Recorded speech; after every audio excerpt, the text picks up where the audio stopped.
So first, let's create the Reddit account. So for this, you have to go to reddit.com, enter it, and then go to this www.reddit.com. And once you're in this page, click on sign up, which is at the top right corner, and then choose which medium you want to continue with. Like if you want to make a Reddit account with your Apple account or with your Google account, or you want to use a separate account. So I'm going to use a separate account over here. So I'm going to enter a Gmail. Now I'm going to create an account using this Gmail. So continue. Now I'm going to write a username over here, which is going to be used by Reddit. So let me write a username. So this is going to be my username. Now I'm going to write my password. After writing a username and password, click on I'm not a robot. Now click on sign up.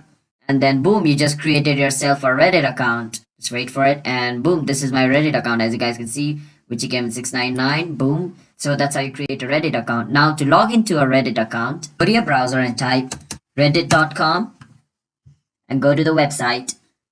And once you're in your website, click on login. To create an account, you need to click on sign up. To log into an existing account, you need to click on login. Click on login. Once you're over here, enter your username and password. Let me enter mine. After entering your username and your password, if it is correct, then when you click on login, you should be able to log into your account like this. So yeah.